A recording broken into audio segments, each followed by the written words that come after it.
Thank you for everyone who is joining my channel today. We have a very special guest, Dr. Paul Bishop.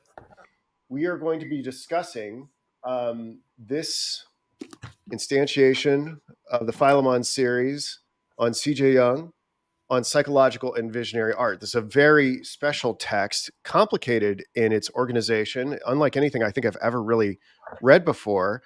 I guess before we get into it, I want to say that we're kind of breaking some new ground here. I don't know what sort of resources Paul dug up in the preparation for all of this, but there's really not very much on the internet, especially not in long form podcast form on Nerval and or his text Aurelia, let alone what Jung had to say about it.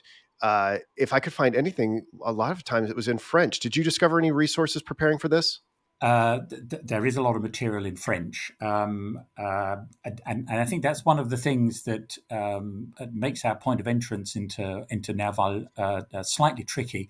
There's lots of material in French. If you have access to a research library or a university library or something like New York Public Library, then you should be able to track these things down. I think the one work I would recommend is that there is a selected writings of Gérard de Nerval in affordable English translation published by Penguin. And Aurelia is in there, and a good selection of prose texts as well. You can also find some quite useful editions of a collection of poems, Les Chimères, the Chimera, and again, they're commercially available. A particularly good one is only available in hardback, published by Athlone Press. But I think you're right, Luke. He's tended to be occluded a bit from what we would know of the mainstream of Romanticism. But that Penguin book, I think, is a really good starting point for folks wanting to deepen their knowledge of Nerval.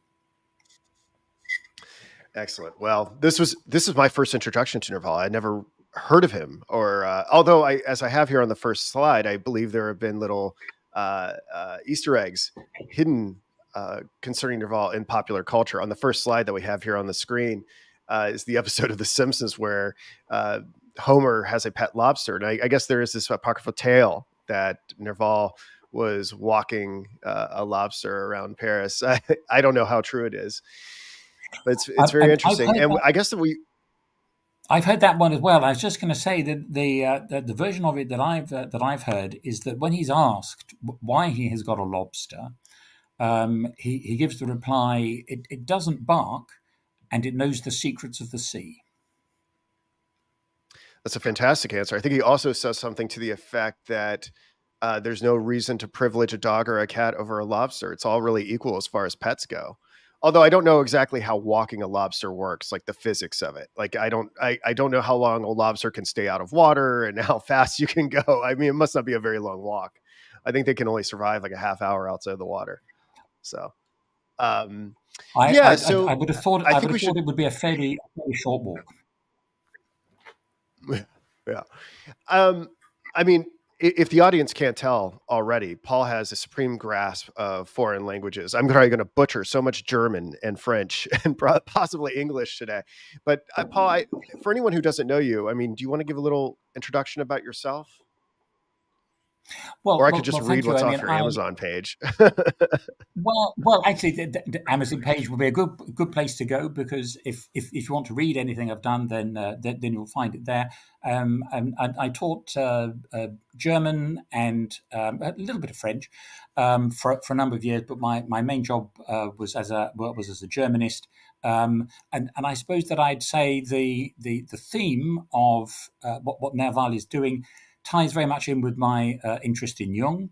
And I've had this great advantage when reading Jung of being able to read him in the original German. And I think that Jung is a great interpreter of literary texts. He's not sufficiently appreciated as being a literary critic or an artistic critic. And until the product of the appearance of the Red Book, we didn't appreciate how much he was an artist himself. And what I think is so useful about this edition that Craig Stephenson has put together, and Craig's the man who really knows all the stuff about Nerval and about this wonderful work Aurelia, is that it does show just how interested Jung was in finding literary texts and where he could go, aha, that's exactly the kind of thing that I'm on about. Yeah. Well, I think we should possibly say something. I mean, part of the reason we got connected is that I'm teaching myself Jung. My background is in philosophy. I did a dissertation on Kierkegaard, and then I built an educational startup that really widened the horizon of my fields of, I don't want to say mastery, but I definitely evolved a great deal doing that. And came in contact with some complex phenomena that I really felt that Jung could only really explain. And so much of my personal research always led back to you. It was funny, even when I reached out to you to talk about this, I didn't even realize at the time that you gave the endorsement on the back of Stevenson's book. I was like, Paul Bishop is everywhere I turn. So I think we're pretty like-minded. We have a lot of similar intellectual interests. I think we should possibly say something about how Craig Stephenson assembled this text for those who are unfamiliar with it. Do you know how Craig developed this research project? I think he mentioned something about it in the commentary, but it escapes me. I think he came across something in a file and he sat on and really kind of stewed on trying to figure out how to disclose more of Jung's thoughts on Nerval. And I think he sat on it for 20 years or working with the foundation. And eventually this was published. Was this put out in 2009, I believe? I don't know. I think you're friends. Just have a look now. It's 2015 is the 2015 is the copyright that it's very new. That's right. It is part of the Philemon series, and I think and it was one of the earliest volumes in this series. And the aim of the Philemon series is to bring to print the lectures that Jung gave. It was quite slow going, but has now really picked up pace. And there must be, I suppose, at least a dozen lecture series which have appeared. And the next big project that the Philemon Foundation has is to do a revamp of the collected works of Jung. That's really going to be a very, very big job indeed, doing a particular. Yeah, I know. Yeah, I mean, not in my lifetime. I don't think I'll see it there. It's a bit like HS2, this train line they're trying to build in England. I'll never see it up in Scotland, I don't think. And what's so nice, I think, about Craig's version of this lecture is that he's given us Jung's text, but he's also provided us with a translation of Aurelia and a commentary on it. And I'd say it's very much a standalone volume that anybody who's interested in French Romanticism, anybody who's interested in Jung, anybody who's interested in dreams, anybody who's interested in literature, Romanticism, all of these things, you can find this as a really good standalone book. But also, as part of the Philemon series, it's part of a major project to bring to press the lectures that Jung gave. And as I say, people can check out on the Princeton University Press webpage just how far they're getting with that. It's really moving the pace at the moment. Yeah, it's really fantastic. I don't think I really encountered texts like this before. It starts with Stevenson's profound commentary that really helps you get your mind around what you're going to do. Mm-hmm. And then we have two versions of Jung's lectures on Aurelia. We have the 1945 and the 1942 lecture. And then we have some notes that he scribbled in his particular copy. And then we have the translation of Aurelia with illustrations. So it's really quite an experience. I had to read. I was telling Paul before we got started, I had to read this twice to kind of get my head around it. I'm not really sure I have a perfect grasp. I was led here because I put together a presentation for Aeon Byte Radio on the Collected Works Volume 15 in regards to psychological and visionary art. And when I found that this text existed with that title, I was like, I have to go deeper. Although I would say that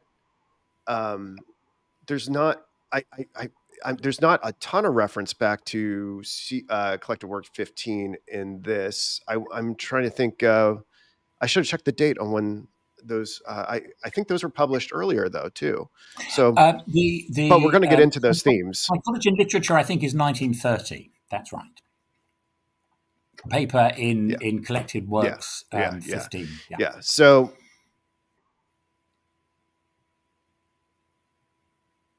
right.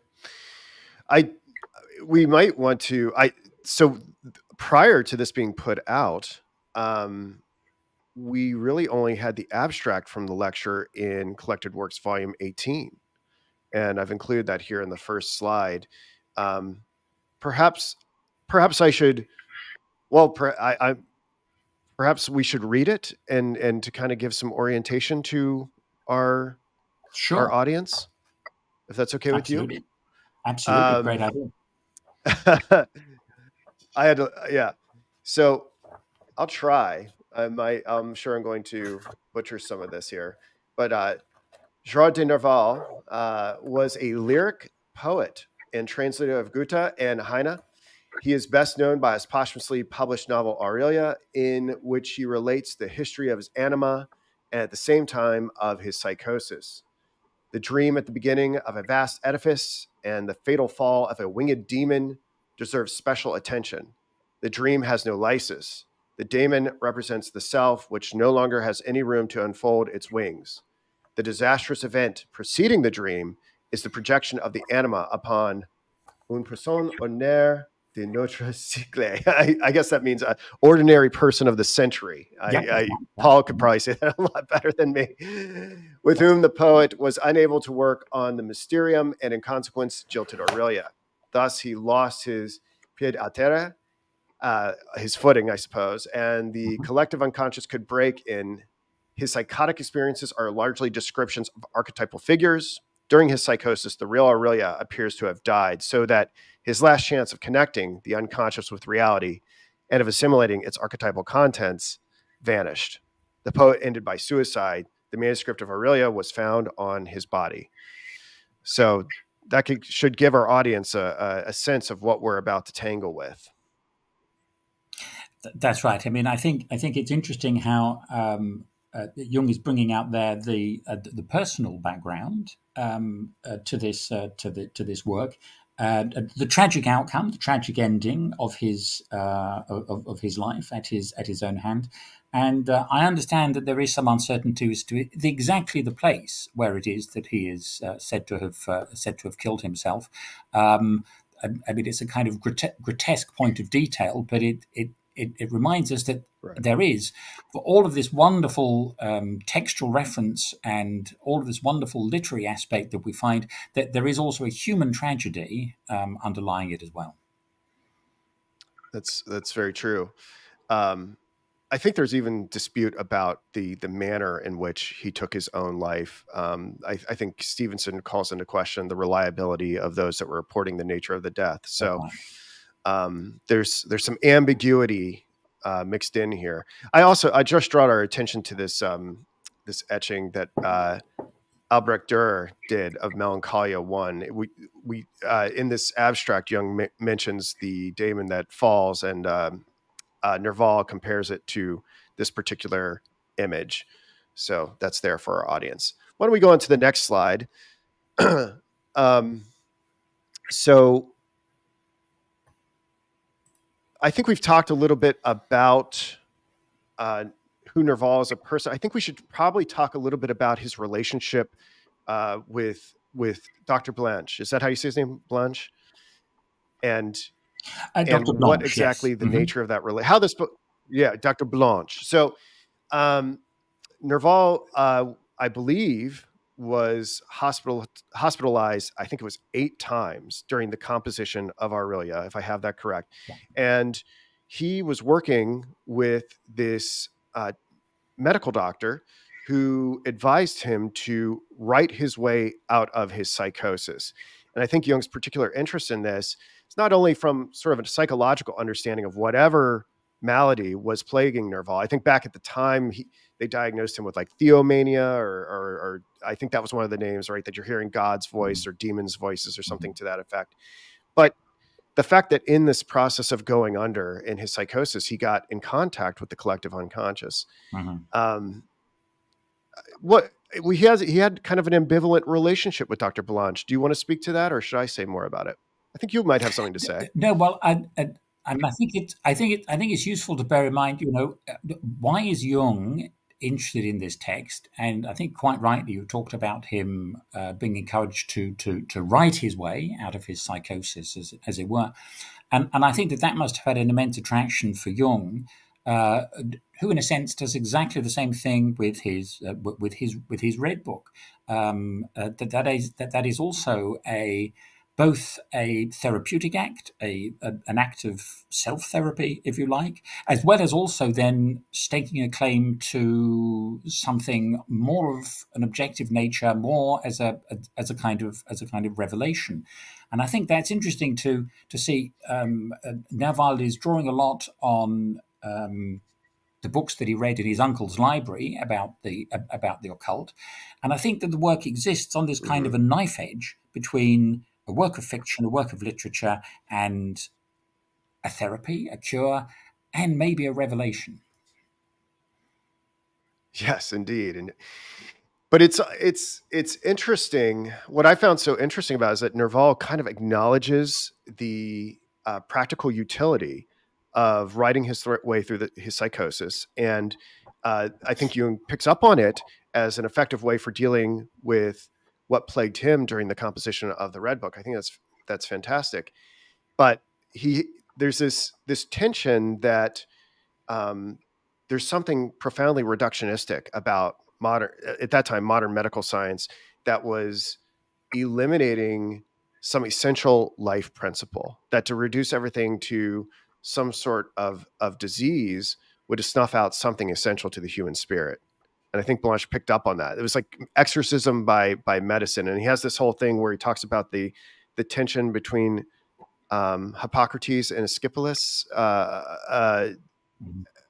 Do you recall what he had to say about that? As those figures represented different gods of healing, right. etc.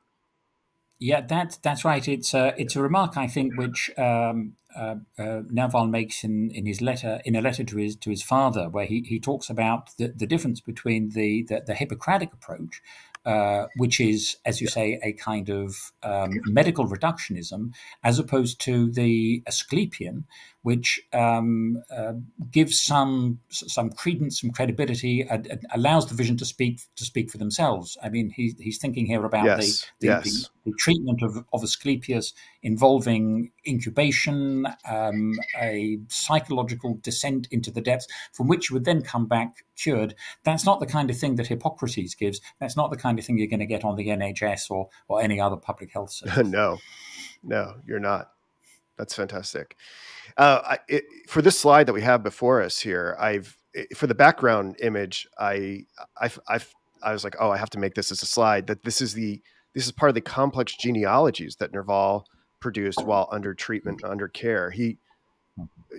I don't believe he had a very good relationship with his father, and was able to invent this mythological backstory about where he came from through these winding and turning genealogies. I thought that was fascinating. And then here on the right, I have Gustave Dore actually did a depiction of the suicide of Nerval, and I was able to zoom in and look at this a little bit closer last night. This idea of dragging or guiding Nerval's spirit to the spirit world.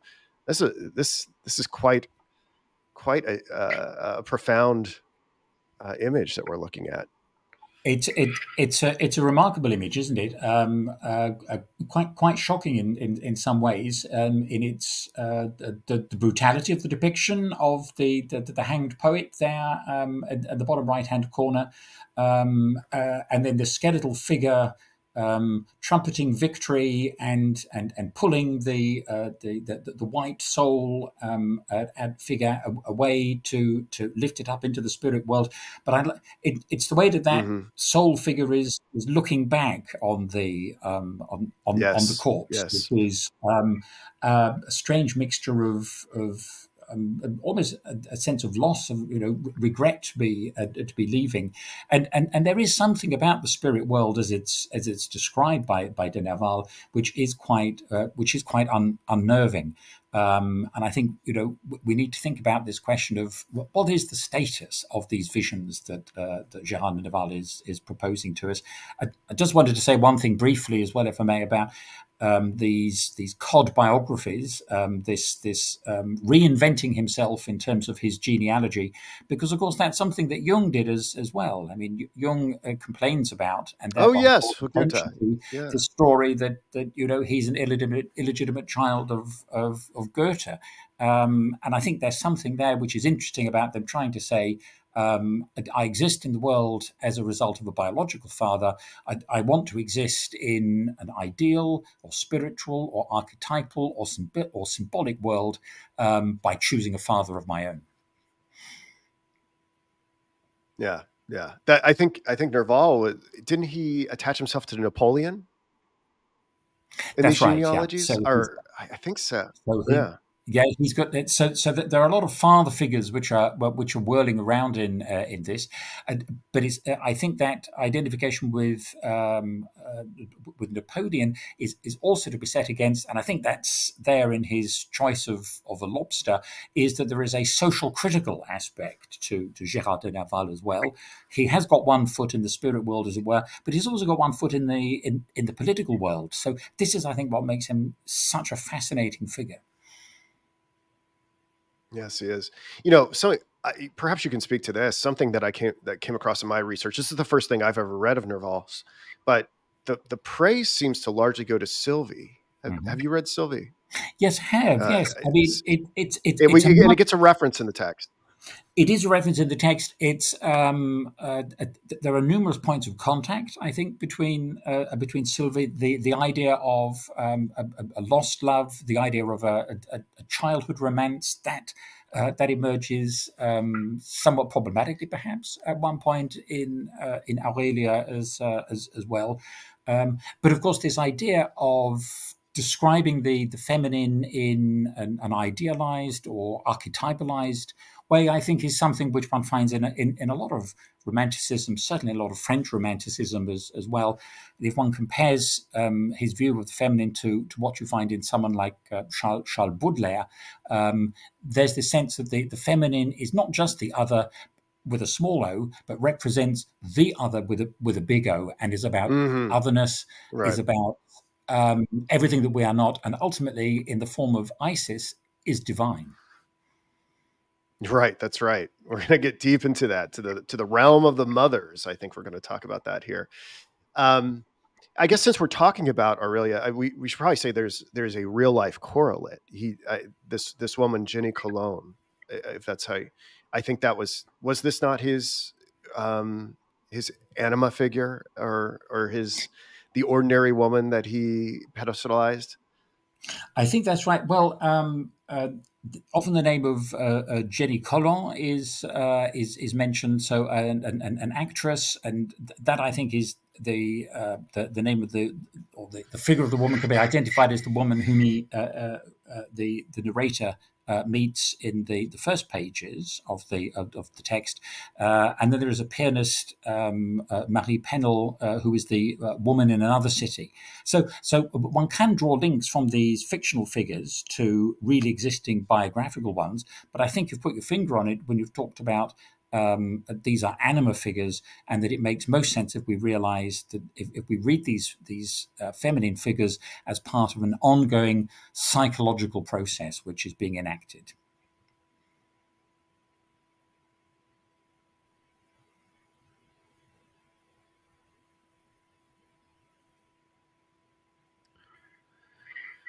Yes.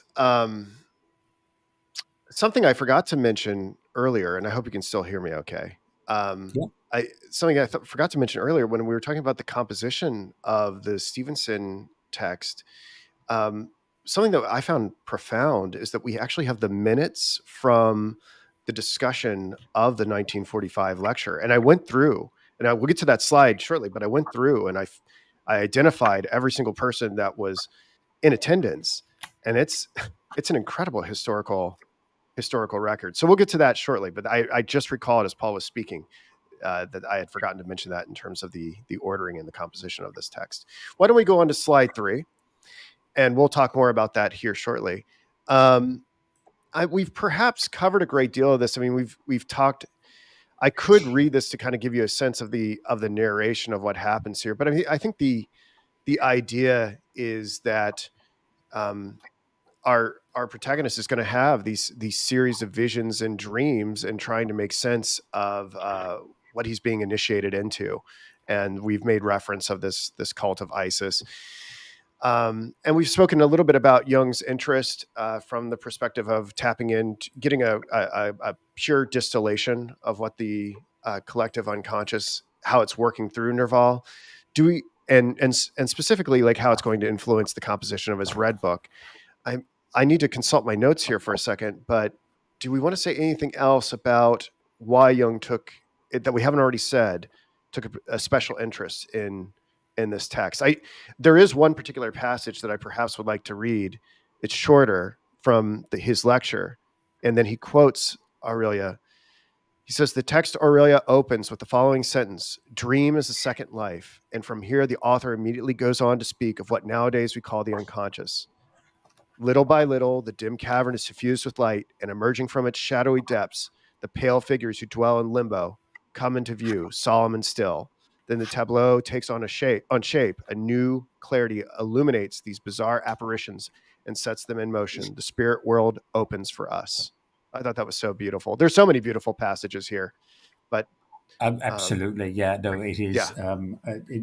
It's a wonderfully chiseled aesthetic text. I think the first time one reads it, to see those structures and to see that texture is maybe not so easy. It's an immensely dense text. The more one reads it, the more I think one can appreciate how careful Nerval is in his architecture. Sure. And what's so great about this, we really get a sense about the interconnection between waking life and dream life, and contemplating what those things even mean. And there, with Nerval's interest in spanning back in time, not only the genealogies, but we get him reaching back into like the creation of the world. We almost get like origin mythology, which is, he's getting outside of the constraints of space and time. So that's really great. I think if we could go to slide 4 and speak a little bit about, I guess, what I'm calling Nervalism and the romantic. I thought this was one of the more interesting things. I never heard it really discussed, but I think Stephenson really effectively brings this out. So I guess when I say Nervalism, I mean Nerval plus whatever syncretic factors were at work. I mean, there are pages where he talks at length about rectifying the universe with Kabbalah. I think you mentioned the occult influence from his uncle, Teutonic tales. I think in this picture right here, I think I've got a portrait of Swedenborg, which seems to have been an influence on Nerval, and the whole idea of like descending into the depths. We have Beatrix here from Dante. So I'm trying to think what might be some other syncretic factors that we can think of off the top of our heads. I'm sure I'm forgetting some things. Oh, I mean, Faust for sure. Well, I think. Oh, yeah, we haven't even talked about the role of Faust and Swedenborg, who. Yeah, that's right. Swedenborg, I think, is certainly a big figure in the 19th century. He's explicitly mentioned, of course, right at the very beginning by Nerval's narrator when he talks about his dreams, these visions, as being memorabilia. That's later a term which the narrator will use for his own visions. So he's kind of aligning himself with Swedenborg there. He's referencing Apuleius, the Golden Ass, or the Metamorphoses. So again, possibly the most that's right. Elaborate account of mysteries of Isis, and then of course Dante's Divine Comedy as well, all of which are described as poetical models of such studies of the human soul. So that, together with the reference to the gates of ivory or horn, an echo there of Homer and of Virgil. Fairly and squarely, Nerval is placing himself very much in a literary, but also an, if you like, occult tradition as well.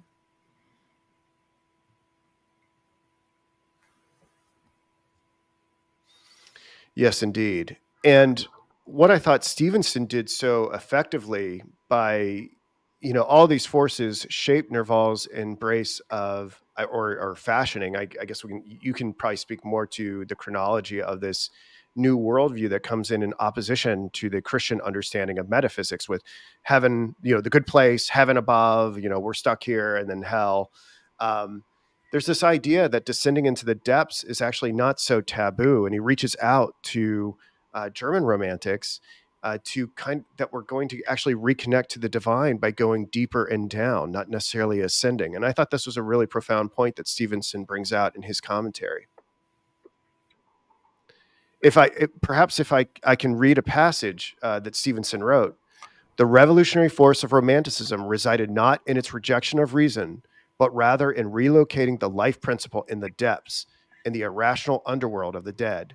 The Romantic paradigm shifted this formulation by portraying irrational subjective dreams as a reflective approach to the real of the dead and the divine. And that really resonated with me. I'm like, yes, that's what's going on here. No, I think Stevenson's really making an important point there, and it is, if you like, a kind of inversion of the Christian model.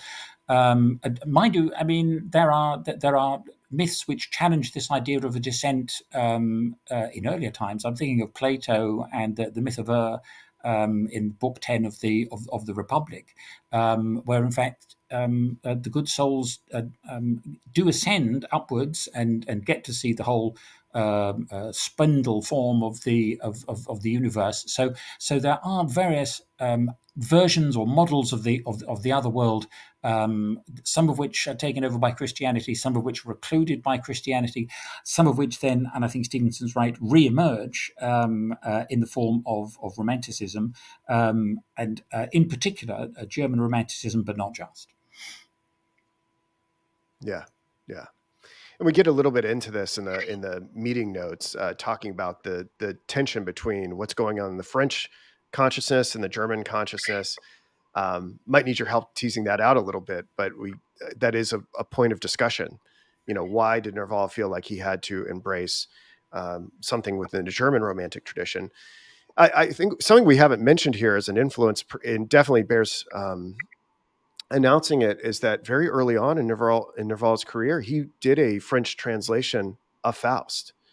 And so much so that I believe Goethe, who had become tired of reading his words over and over again in German, he said it gave it new life. And I think it was quite an influential text. I believe it got turned into musical performances and things like this. You could probably speak to it a little bit better than I could. You're right. You're right. There is Berlioz's La Damnation de Faust, Damnation of Faust, as a good example of that. This French appropriation of Goethe's text, and you're right. Goethe does approve of the translation. What I think it shows is that the links between French and German Romanticism are really very profound. In fact, by describing as French and German Romanticism, it's something of an artificial divide. I mean, they're different languages, but the two traditions borrow from each other, admire each other. Thinking, for example, of Baudelaire's admiration for Richard Wagner. In the case of Nerval, the translation of Faust, and also his collection of translations of German poets, and in particular the poet Heinrich Heine, who is, I think, meant to be the person who's commissioned Nerval's narrator at what point to do a job for him, and he wants to go and visit him. So I think we can see that Heinrich Heine, the late German Romantic poet, is himself smuggled away, Easter egg-like, in the text of Aurelia as well. Yes, that's fantastic insight. I think it's an interesting thing to contemplate, is what does this particular text, like, how does it I mean, is this, would you say this is a quintessential text to illustrating that superficial divide between the two traditions, or does it kind of just add on to what you'd already discovered elsewhere in your research? I, I think it maybe represents a potential point of contact that was waiting to be made, and it's thanks to Jung that we then get a renewal of interest in this work. You mentioned the illustrations as well. Of course, they are done by Alfred Kubin. Kubin, a figure in whom Jung was interested as well.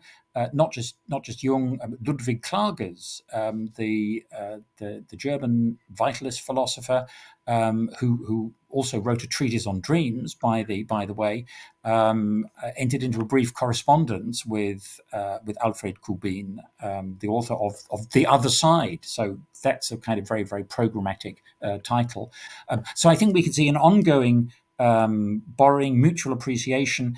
And in the case of Aurelia, it's Jung who really then draws attention back to it in the 20th century. I switched our slide here for the audience so they can see us. I actually had something prepared for the Kubin's illustrations to give them a sense of what these are some of the more PG ones. They're actually, some of them get pretty, I'm not trying to sound like a Puritan here, but some of them are a little bit more grotesque, one may say. So I chose ones that were PG. I think you're right. They need a. But yeah, you mentioned The Other Side. Some of them, they definitely need a trigger warning. yeah. That's because I guess we get those illustrations included. Stephenson includes these illustrations in what we read. Because that's likely what Jung would have interacted with. But I don't believe Nerval ever saw these, did he? No, because the manuscript was found on his body, at least the second part. That's right. Yeah. Yeah. And I don't know much. I think the thing is, but I think that Kubin's writings, if I can recall what Jung had to say, are faithful to Nerval's text. I'm sorry. Could you say that again? I think I was saying that I think Kubin's pictures, even if they weren't approved by Nerval and couldn't be for chronology, they are nevertheless faithful to the spirit of Nerval's work, and they capture, I think, aside from their kind of disturbing quality that some of them undoubtedly have, they capture the sheer sense of strangeness, I think, that's there. And the more that I read Aurelia, the more strange it seems to me to come as a work. The more one appreciates it, the more one realizes that it is almost a text sui generis of its own kind. That's right. Yeah. I think Jung has to say that, is not only with the images, but with Kubin's The Other Side, which I've not read, but I think he says that it's a mixture of psychological and visionary art. And we probably should revisit that distinction. My understanding of that is that psychological art is trying to communicate something very direct to commonplace understandings of human dynamics, whereas visionary, the artist sort of gives way to the collective unconscious to speak through them. That's a dramatic oversimplification. And I think Jung has to say about Kubin is that that Kubin's understanding of the visionary experience that he was having didn't rise to a higher enough level of consciousness, that it kind of remains sort of aesthetic, whereas Nerval more deeply tangled with the visionary experience.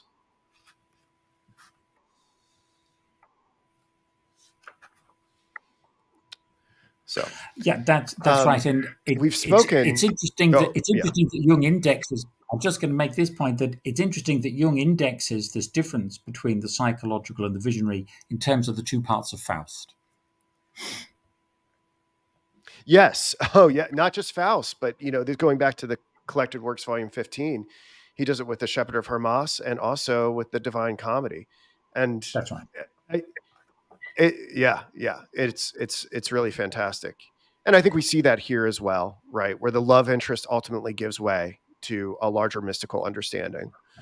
I think we've said a great deal about his interest from the Red Book perspective. I mean, the only thing that I left off here is that the similarity between this winged demon that falls and Jung's Philemon that is connected with the Red Book, that he saw that there was this point of similarity there. I think that's there's so much to be said. Yeah, no, it's an intriguing connection, not simply because in the case of Aurelia, this winged being is associated with a fall. It's kind of it's one of the earlier episodes in the novella, and it's associated with then the workmen have to come and kind of recreate its iridescent wings and so on. And in terms of the Red Book, the figure of Philemon comes along very mumuch later on. It's associated with the second part and with the scrutinous part of the Red Book. So Philemon emerges as a significant figure. It's a figure that has wings, but in a sense, even if we don't see him flapping them, he's a figure that can fly. And Nerval's feathered being falls and is unable fully to take flight. And I think that's the most important difference between Nerval and Jung, is that actually in the end Nerval commits suicide. Jung, as the great comeback kid, works his way through whatever psychological process one wants to describe it as, and emerges and then lives for many, many fruitful decades afterwards. So although there are points of correspondence between Nerval and Jung, Jung's is a success story. Nerval's is, on the personal side, a tragedy, but is, if you like, redeemed through the production of this incredible literary work. Yes, and I think we should probably just dwell on this winged crash demon just for a second. Jung says on the demon, this being with its 1,000 colors, with its obviously lavish play of colors, represents a complete unfolding, because the self wishes to realize itself, namely in the abundance of its qualities and its colors. It can only do so when the human being, gives its actions to perform. Without such actions, the self cannot unfold, since the self appears only in what we do. If we give it nothing to do, or nothing more to do, then the self remains invisible, imprisoned inside itself, and robbed of its impetus. It cannot unfold anymore, as we have withdrawn the necessary basis, and as a consequence, it turns into the angel of melancholy. And further, he discovered that he made a Beatrice out of this person. And it's precisely in this perception that he has become entrapped, unable to develop any further. He withdraws the power of his actions from the self, and the self can no longer manifest. It crashes down. In the spirit of that, from the 40,000 foot perspective, I think I understand what he's saying there. Practically applied, how do you understand that Nerval didn't really allow for the unfolding of his self in regards to these this idolizing of Aurelia? How could we make that a little bit more tangible to our audience in terms of how he got himself into this predicament? Mm-hmm.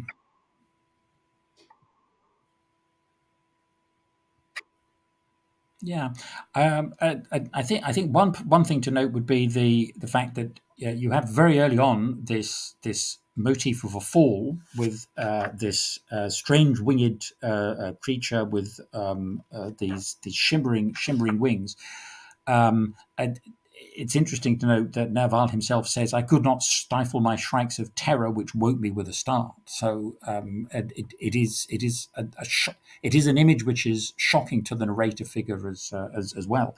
But then in part two, when he's walking out one day, he bumps into a friend who wants to take him back to show him his house, and again he falls. And if you like, we see an image of the fall, which starts off part one of Aurelia. We have an actual fall, a stumble, which is obviously a symbolic fall at the beginning of part two. And it's part two which starts to play with the idea that what Nerval is experiencing, or what is described by his narrator, is something of an initiatory nature. Yes. That's perhaps I mean, while we're kind of talking about this, the concept of the fact that the self cannot disclose itself, the anima, maybe we should jump to this slide 8 here on the anima and the shadow, because I found this curious, and I thought maybe you might be able to help me understand this. Yeah, so there's this idea. If I'm going from the minutes, I believe Carl Alfred Meyer has something to say about this shadow and anima issue that is going on in the in the text. He writes, or I get, with respect to the shadow, when this problem of the anima arises, it can be regarded only as a problem. Then one can take a firm position only when one has accepted the shadow beforehand. Only then can one take on the anima problem. The shadow that arises is swollen by the anima, by whatever else comes from behind, whatever the anima brings with it. Therefore, it is absolutely necessary that the shadow be accepted if one wants to cope with the unconscious. Otherwise, the shadow runs away with the anima, and the two form an unholy conspiracy against the one. Then it is 2 against 1. Then usually the person needs an analyst so that it can be 2 against 2. So, yeah, I was thinking maybe we could unpack that a little bit. And of course, this gets into the shadow being the double. There's all sorts of encounters with the double that goes on in Nerval, which I think is largely influenced by the works of E.T.A. Hoffman, right. specifically The Devil's Elixir, which I believe Nerval did a translation of. And I forgot to mention that he did the translation of Faust I when he was like 19 or 20 years old, which is absolutely insane. How did you understand this passage about the anima and the shadow conspiring against the individual? I was kind of selfishly, I was kind of hoping you would lend your analysis to that. Well, when I look at that diagram, I think, my goodness, I wish I really understood Jung as well. But I think what's coming out of that. I think what's coming out of that remark from C.F. Meyer and what's reflected in the diagram is the sense that the anima has a kind of dual function in Jung's system. It refers to the soul, the psyche. It is the dimension of soul and psyche, and it also has a gender-specific aspect to it as well. And I think if you could hold that idea of anima being both a way of talking about psyche and a way of talking about a gender, of talking about the feminine, and hold that as a duality, hold that as a polarity, and put next to it as another single pole the figure of the shadow as that which is repressed, that which is unacknowledged, that which is the shadow. It's this dark black thing that one doesn't wish was there. And I think that there's a different ways of talking about the way in which the ego is caught up in unconscious processes.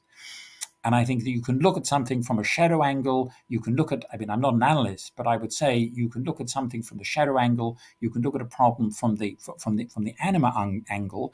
And there are two different ways of looking at the same thing. And it's complicated by the fact that the term anima has this dual significance within Jung's thought. I think that's probably the best that I can do.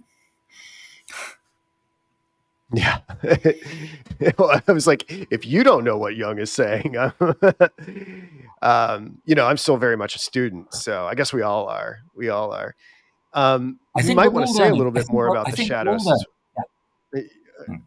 Yeah. Did you do your dissertation on Jung, or did you teach yourself Jung, or I'm missing some steps in your biography, because I know you did a lot with Nietzsche for your dissertation, didn't you?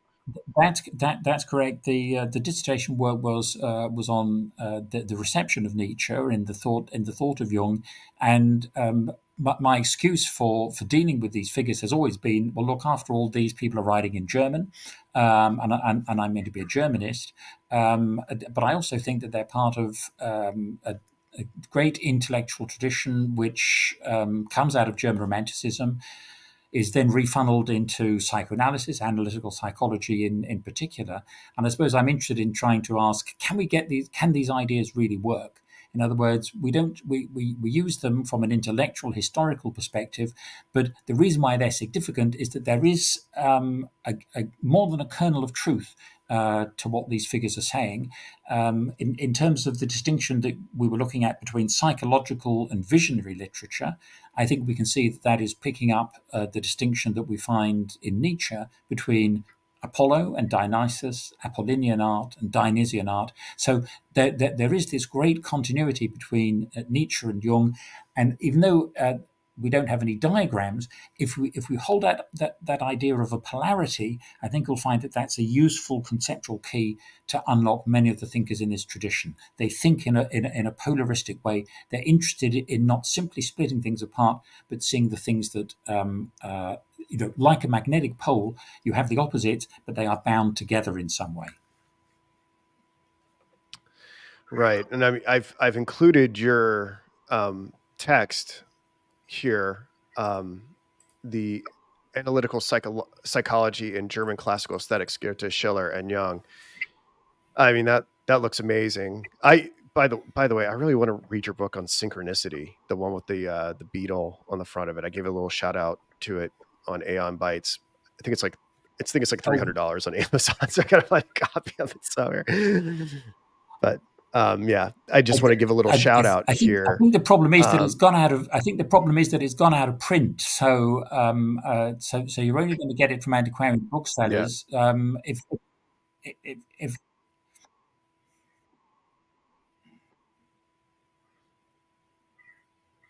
yeah, well, we'll see if we can get a copy of it someday.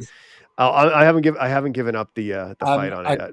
I'll send you one, Luke. I'll send you one. Don't you worry. I'll send you it as an ebook and for your eyes only. Well, that's very kind of you, Paul. That's very kind of you. I love the artwork. Really, the covers on all your books are really fantastic. Something I thought was interesting, and I don't know if you picked up on this, and I've read a little bit of Freud on the uncanny and talking about the double, and obviously that's at play in this tradition as well.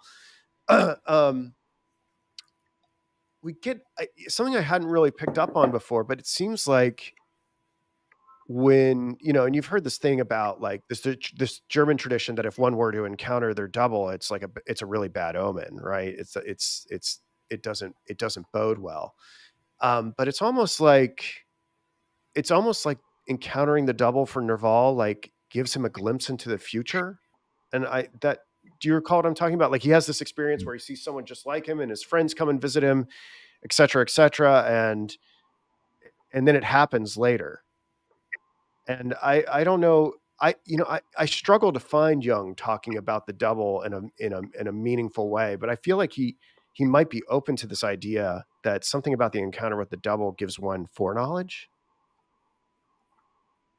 Oh, I think you're absolutely right to see that this idea of synchronicity is very present in Aurelia. There is no such thing as coincidence. Someone whom you think is just another person or your friend is in fact a spirit who has manifested themselves in your existence. And of course, that kind of sounds a little bit crazy. And remember, the narrator figure in the novella is carted off to the asylum several times, as we've talked about. That's also a motif that we find in the Red Book, that Jung, as the narrator figure, is taken to a mental asylum. But in a way, what these people are suffering from, and in a way what the narrator and perhaps Nerval himself suffered from, is seeing in life an excess of significance, that where there is something which looks like a coincidence, it is in fact a synchronicity.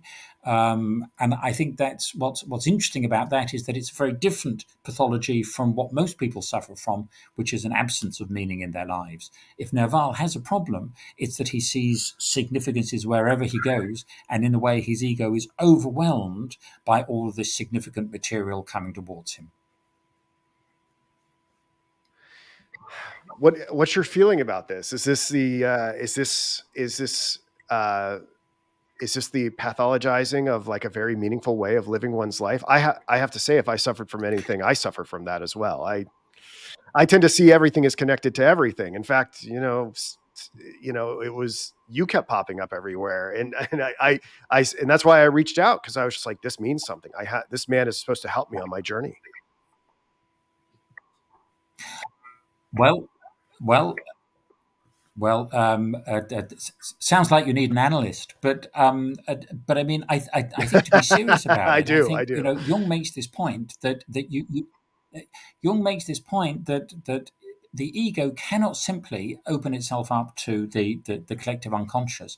There has to be a way of integrating what's there, not simply into the ego, because otherwise you get what he calls inflation, but through the construction of the self. And I think this idea of constructing the self is something which is very important to Jung. He regards the self as something which has to be worked out, has to go through an individuation process, as he calls it, and I think we can see, although I don't think Jung actually uses the term individuation process very much in relation to Aurelia, but what we find here is an attempt to see what an individuation process like that would, what that would actually look like.